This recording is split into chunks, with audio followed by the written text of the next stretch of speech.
Hey, welcome to StoryLab. This week, we're talking about gratitude, while we take a look at the story of a guy who took a little time and made a big impact.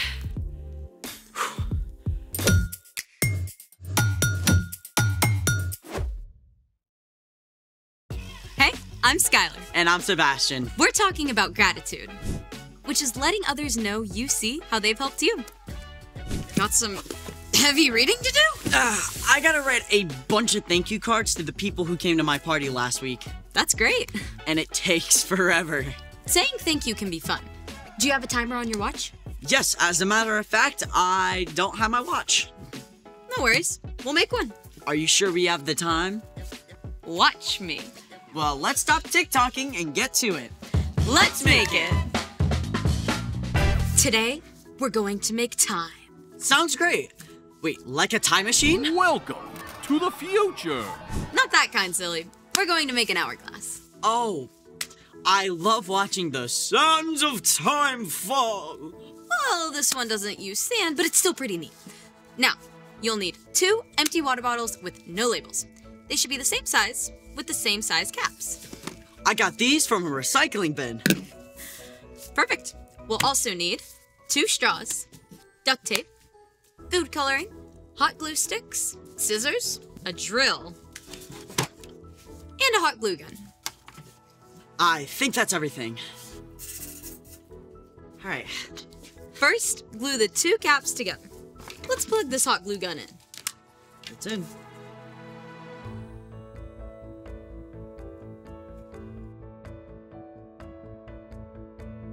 And wait for it to dry. Hold them for a few seconds until they feel solid. Then, wrap some duct tape around the rims so it won't leak. Now, you'll need a grown-up for this next part. Use a drill with a drill bit the same size as the straws to make the holes through the bottle caps. Here's a hack. Put something underneath the bottle cap so you don't drill the furniture. That's a good hack. Okay, here we go.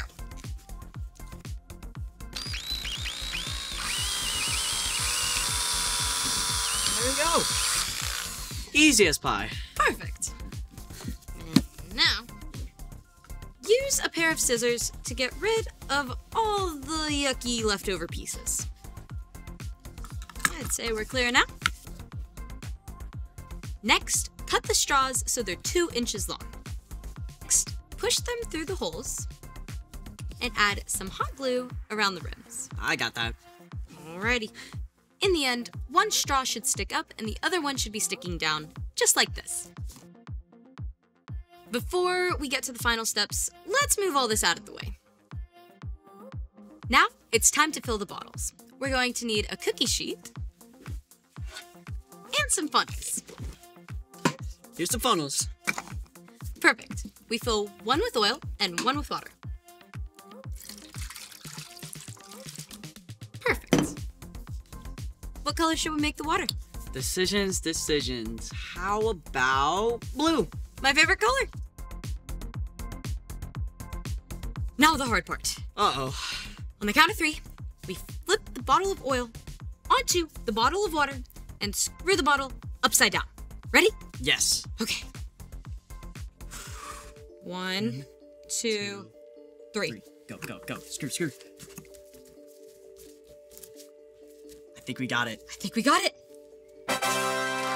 Yes! Now, let's see how this thing works. Wow. Whoa. This is so pretty. What a cool way to measure time. So, are you ready for the next fun part? Always. I challenge you to a gratitude game. I bet I can come up with more things to say thank you for than you by the time the last bead falls. Oh, you're on. Ready, set, go! I'm grateful for... my mom. She makes amazing lasagna. My teacher. She teaches me stuff. My mail carrier. She gets me my packages, even in a storm. Restaurant services. They get my food hot and ready. My best friend. She makes me laugh. The bus driver. I'm never late because of him. Music. It cheers me up. My dog. He gives the best cuddles. My house. It's small and cozy. Trees. They give us oxygen. Pizza. I mean, who doesn't love pizza? God! He made everything. And he's always with us. So, how'd we do? You won. Congratulations. Thanks, Sebastian. Speaking of saying thank you, it's time for... The story before the story. Today, we're in the book of Luke, one of the 4 Gospels that tells us the story of Jesus' life. Though Luke was not Jewish, he became a believer in Jesus and a close friend of the Apostle Paul, traveling with him to tell people about Jesus. Luke was a doctor and cared very much about details and accuracy. He wanted to record all of the events of Jesus' life in an orderly way. Luke spoke with many people who had seen and heard firsthand the amazing things that Jesus had done. Then, Luke wrote it all down. He wrote like an investigative journalist, being really organized and paying close attention to every detail. In Luke, we read stories of Jesus' love and compassion, even while Jesus was traveling to Jerusalem to give up his own life, which is where our story starts. Take it away. Hey everyone! So, Luke recorded that one day Jesus was on his way to Jerusalem. As Jesus was going into a village, 10 men ran out to meet him. They had a terrible skin disease that caused sores to appear all over their bodies. Stop right there. Don't come any closer. This terrible disease was very contagious, and there was no known cure. The men were scared and hopeless. Jesus! Master, have pity on us! People who had this skin disease were usually forced to leave their homes and towns, and no one would talk to them or go near them. They may not have seen their own families for years. Jesus was their last hope.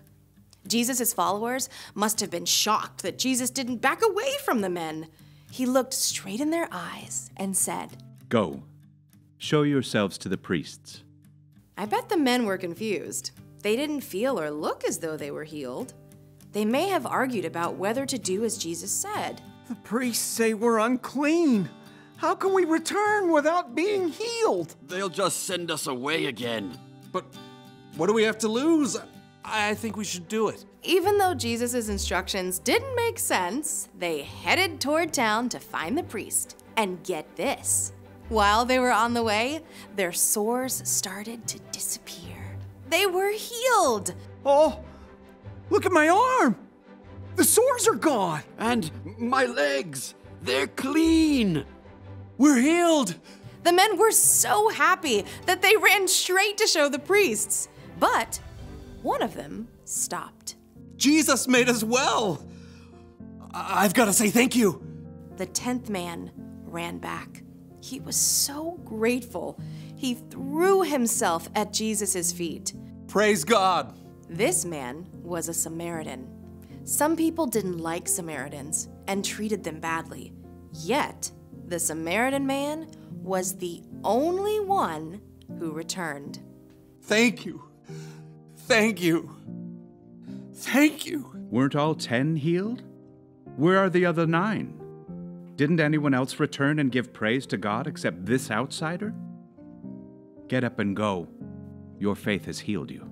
Even though all 10 men experienced this amazing miracle and all 10 were healed, only one came back to show his gratitude. It's always important to take time to say thank you. The end. Wow, I can't believe those guys left without saying thank you. It's always a good idea to give thanks, especially to God, who gives us so many good things. So, what's our part in the story? Saying thank you lets people know you see and appreciate them. Like the Samaritan did when he was healed. I feel like the other guys were probably thankful too. Yes, but only one actually said thank you. When we feel thankful, it's always important to show it by actually saying thank you. Sometimes I forget to say thanks. Like when one of my parents cooks dinner. Or when my teacher helps me understand something. You can even say thank you for a gift when it's not your favorite. I remember my aunt once made me this sweater with a big cow on it. It wasn't my favorite, but I like that she thought of me. From now on, I'm saying thank you to everyone. My mom, my dad, my crossing guard. Saying thank you is a great way to show others you see how they've helped you. So, thank you for having me. See you next time. Bye.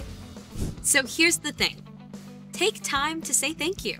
It's a great way to show you appreciate the people in your life. Round 2. Well, yeah. Thank you for joining us in the Story Lab. See you next time. Thank you for being an awesomely zany co-host. Thank you for always knowing what we're gonna do. Shout out to whoever put up these lights so you can see us. And the amazing camera crew. That's right.